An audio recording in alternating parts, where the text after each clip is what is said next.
여러분, 잠언은 무엇인가?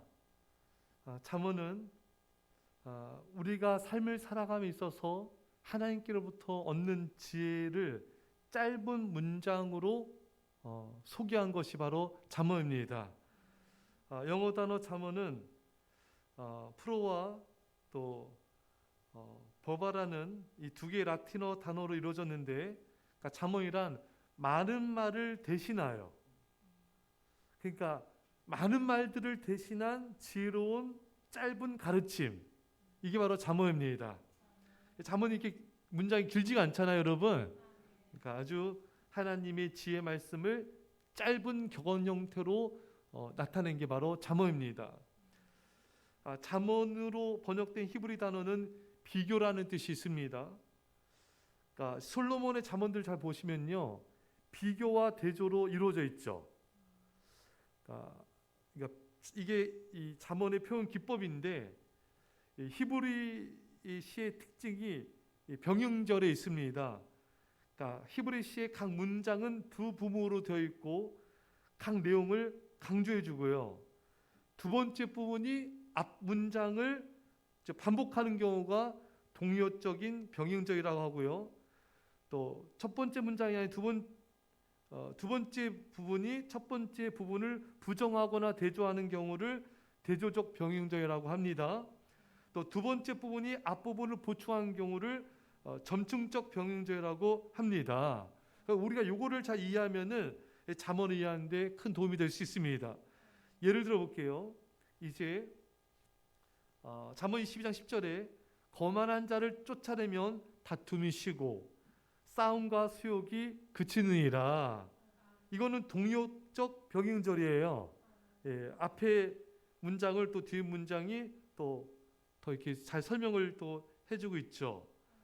또 잠언 10장 1절에 지혜로운 아들은 아비로 기쁘게 하거니와 미련한 아들은 어미의 근심이니라. 그러니까 이건 대조적 병용절이죠. 지혜로운 아들은 기쁘게 하지만 미련한 아들은 어미의 근심이 된다. 또 잠언 11장 22절은 이 아름다운 여인이 상가지 아니하는 것은 마치 돼지코의 금골이 같으니라. 이건 점층적 병용절입니다. 점점 더 이렇게 뒷문장이 점점 더 구체적으로 앞문장을 또 이렇게 보충하고 있는 것이죠. 자, 잠언은 한자로는 잠이 무슨 잠일까요, 여러분? 잠이 바늘잠입니다. 바늘을 의미해요. 그러니까 잠언은 한마디로 찌르는 말인 것입니다. 뭘 찌를까요? 우리 어리석음을 책망합니다.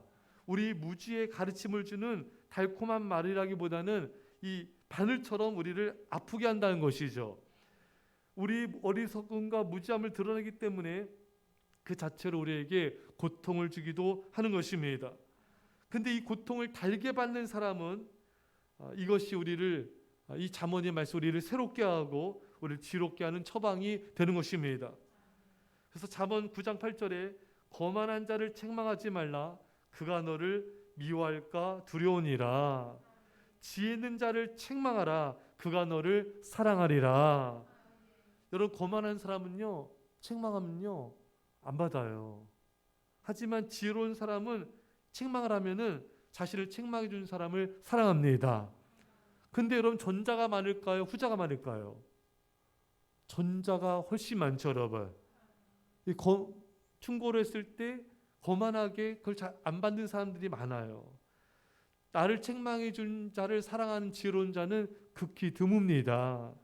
그러니까 이 세상에는 지혜로운 자보다는 이렇게 미련하고 어리석고 거만한 자가 훨씬 더 많다는 것입니다. 자, 그래서 이 잠언에 우리가 말씀을 대할 때 우리는 이 말씀들을 달게 받아야 돼요.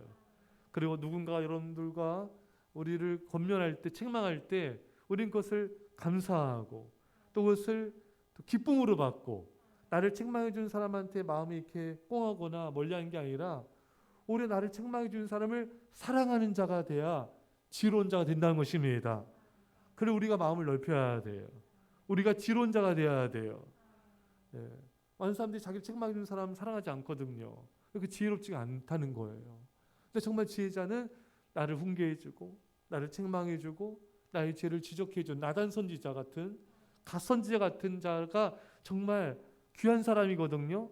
다윗이 왜 지혜로운 자냐면은 자신의 죄를 지적받았을 때 이스라엘의 다른 왕들은 화를 내고 잡아 가두기도 하고 죽이기도 했습니다. 하지만 다윗은 그 즉시 회개했어요.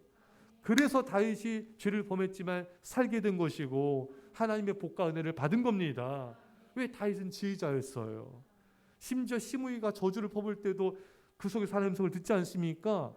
그러니까 참 다윗은 지혜자다. 이런 지혜자가 너무나 이 시대는 참 극히 적습니다. 그러니까 여러분과 저는 나를 책망해 주는 사람을 정말 사랑하는 그런 지혜자 되시기를 축원합니다. 잠언의 주저자는 솔로몬입니다.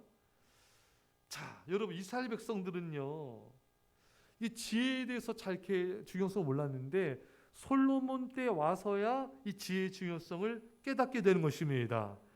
그러니까 솔로몬의 부, 또 국제적인 접촉, 문화적인 측면, 또 많은 이 방면에서 솔로몬은 굉장히 지혜롭게 하나님의 지혜로 이 모든 것을 분별하고 또 파악하고 그것을 또 글로 쓰기도 했던 것을 우리가 알 수가 있죠. 자, 그래서 열왕기상 3장 5절에 보면은 여호와 하나님께 내가 내게 무엇을 줄까 너는 구하라. 그냥 솔로몬이 대답합니다. 누가 주의 이 많은 백성을 재판할 수 있사오리까? 지혜로운 마음을 종에게 주사 주의 백성을 재판하여 선악을 분별하게 하옵소서. 그러니까 솔로몬은 다른 어떤 것보다 지혜를 구했습니다. 백성들을 잘 섬길 수 있도록.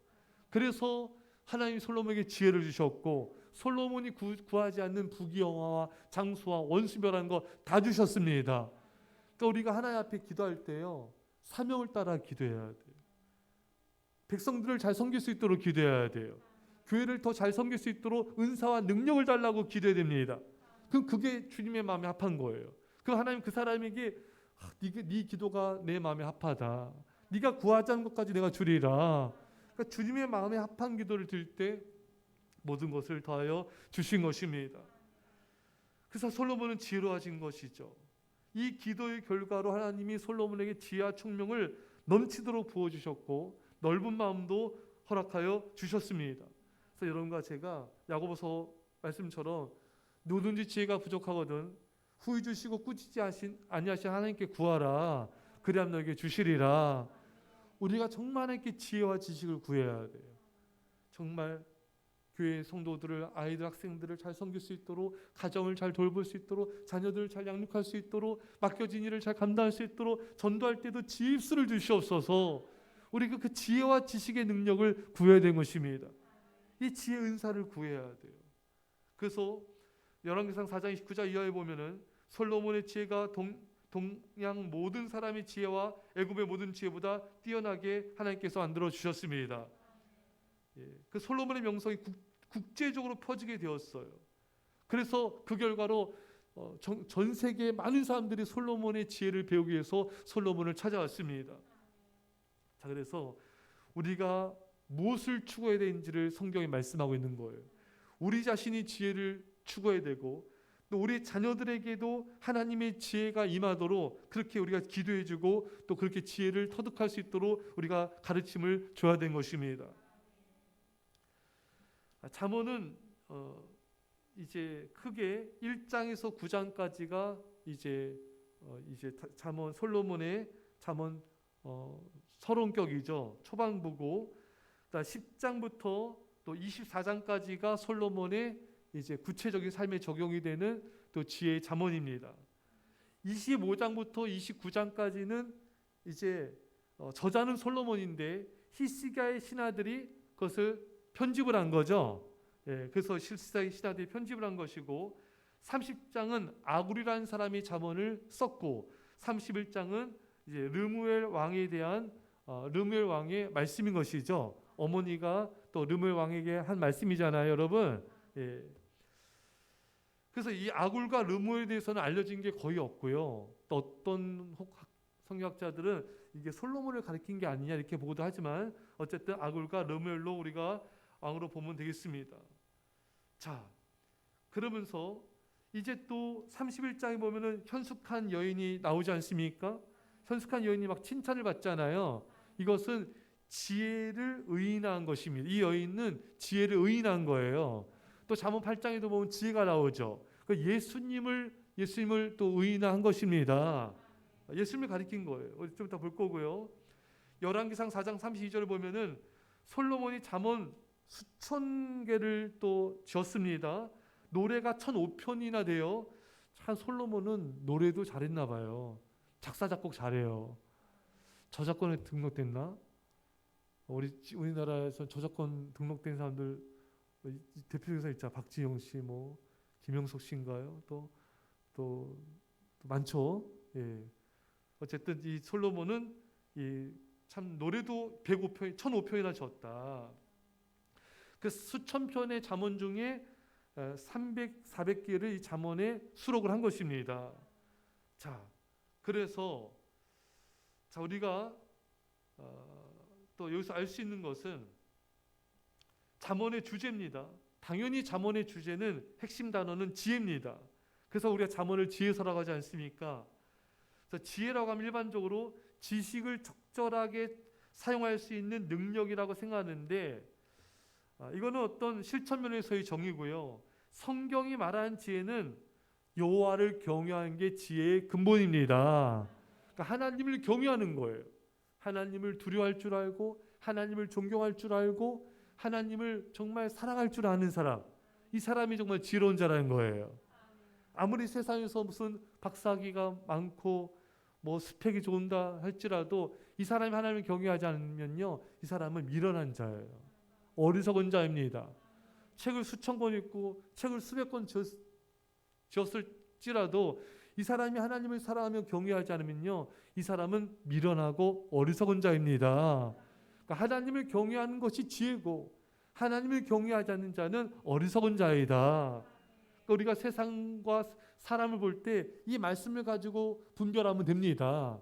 많은 사람들이 어떤 사람 똑똑하다, 야 정말 지혜롭다, 정말 지식 많다, 어떻게 저렇게 아는 게 많아? 근데 여러분 아니에요. 하나님을 그 사람이 경외하지 않아. 하나님을 예비하며 살아가는 삶을 살지 않고 순종하는 삶을 살지 않으면요, 그 사람은 정말 지혜로운 자가 아닌 것입니다. 성경이 볼 때는 어리석고 미련한 자에 불과한 거예요.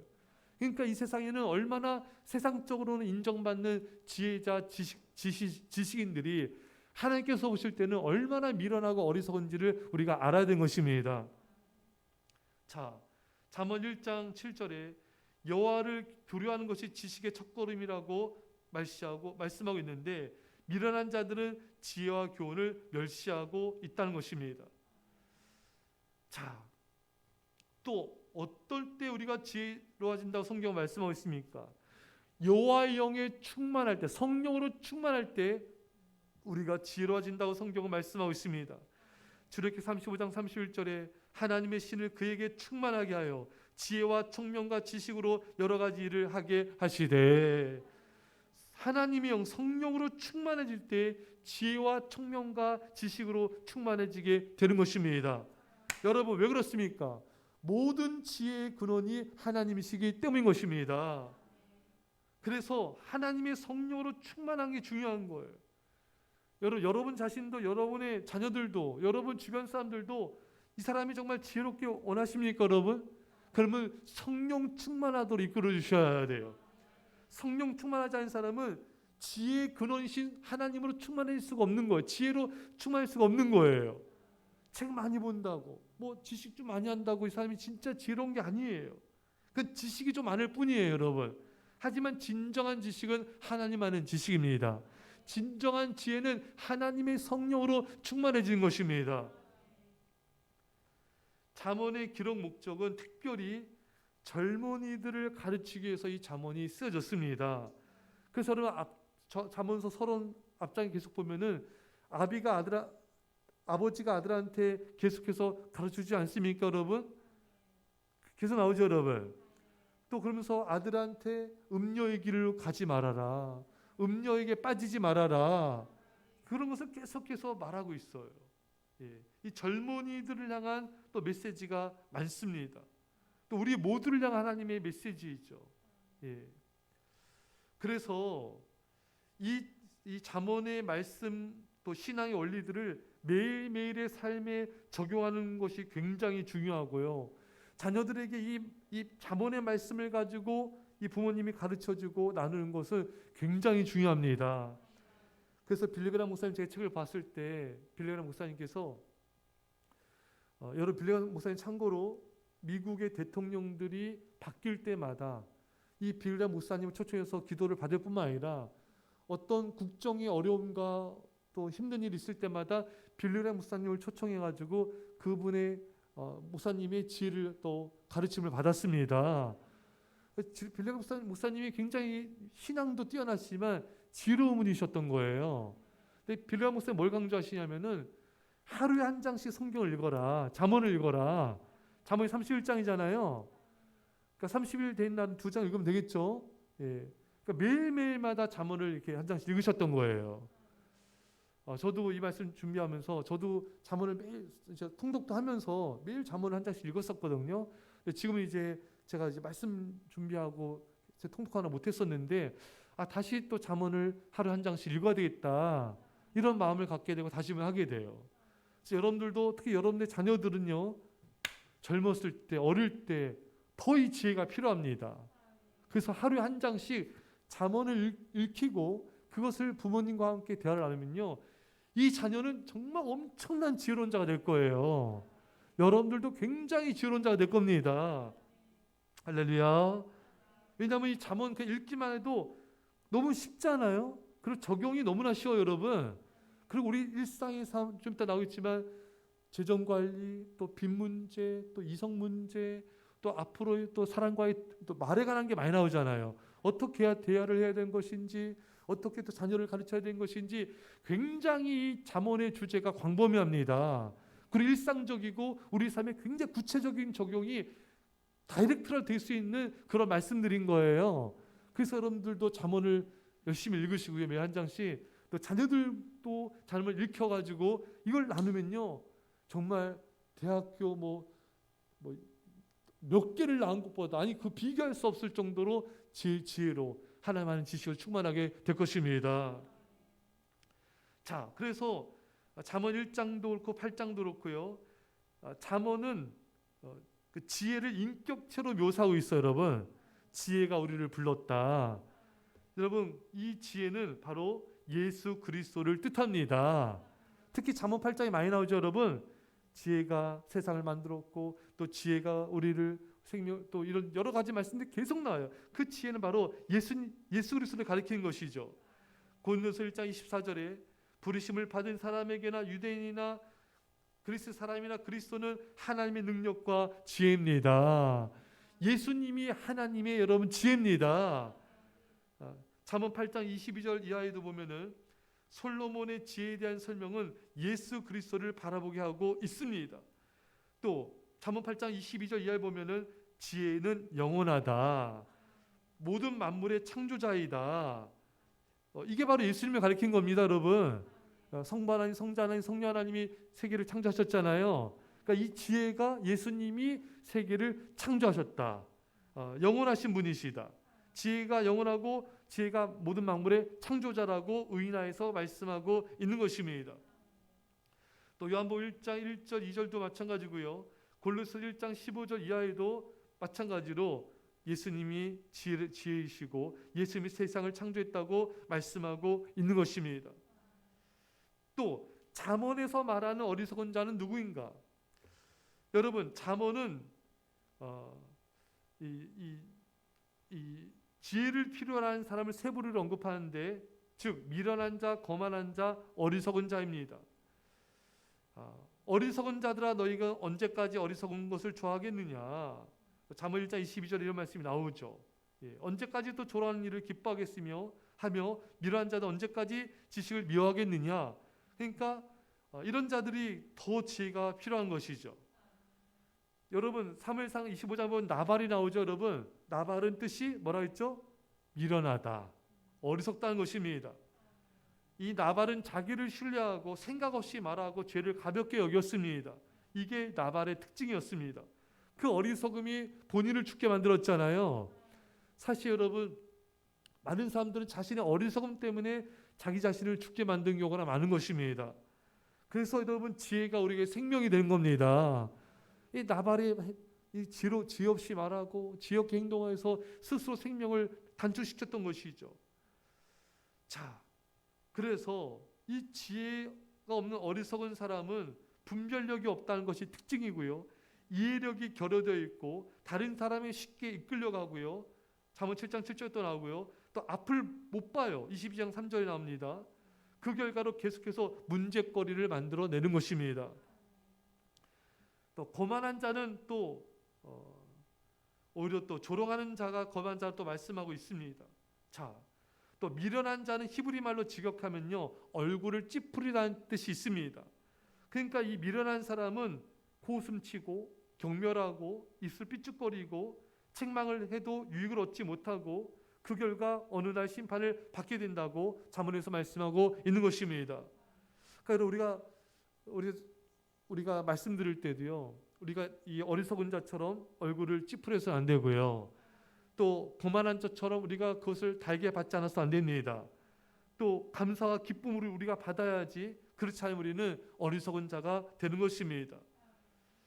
자, 잠언이 말하는 지혜로운 사람은 정말 하나님이 주시는 그 교훈에 귀를 기울이고 또 그분의 말씀에 순종하고 그 배운 것을 간직하고 사람들을 여호와께로 인도하는 자인 것입니다.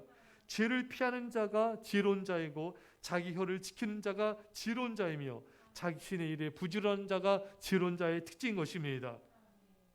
자, 사랑하는 여러분, 말씀 뵙겠습니다. 우리가 오늘 잠언에서 잠시 살펴봤어요. 사랑하는 여러분, 진정한 지혜는 세상적 지식이 아닙니다. 책 몇 권 많이 읽는다고 지식이 많아지고 지혜로워진 게 아니에요. 하나님을 경외하고 하나님을 사랑하며 또 우리가 깨어 기도하고 하나님께 순종함을 통하여 하나님의 성령으로 충만해져서 지혜와 계시형으로 충만해지는 사람, 이 사람이 진정한 지혜자가 돼서 하나님을 영화롭게 할 것입니다. 이런 은혜가 임하기를 축원합니다. 우리 말씀 간절히 기도합시다. 하나님 아버지 감사드립니다. 아버지 우리가 성경이 말하는 지혜로운 자가 되게 없어서 아버지 하나님께서 말씀하시는 지혜로운 자가 되게 없어서 아버지 하나님을 경외함으로 지혜로운 자가 되게 하시고 아버지 우리가 하나님의 말씀에 은연하게 동행함으로 아버지 우리가 성령으로 충만함으로 지혜로운 자가 되게 없어서 여우리 아버지는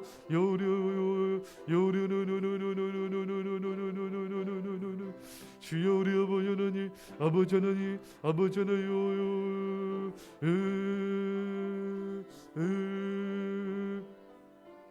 아버지 하나님 아버지 주여 우리 하나님의 은혜로 충만하게 없어서 하나님의 은혜로 충만하게 없어서 우리가 성령으로 충만함으로 아버지 하나님 지혜로 충만하게 없어서 그래서 하나님의 영화롭게 하며 하나님 기쁘시게 하는 지혜자들이 다 되게 없어서 주여 아버지 하나님 주님 아버지 주님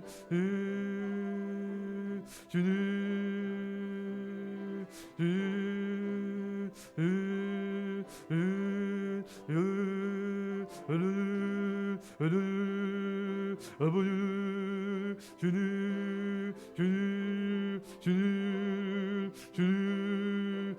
기도하겠습니다. 하나님 아버지 세상이 말하는 헛된 지혜와 지식을 가진 자가 아니라 성경이 말하는 진정한 지혜를 가진 자가 되게 하여 주옵소서. 하나님을 경외함으로 지혜가 충만케 하여 주옵소서. 아버지 성령으로 충만함을 통하여 여호와의 영 지혜와 계시형으로 충만하게 하여 주옵소서.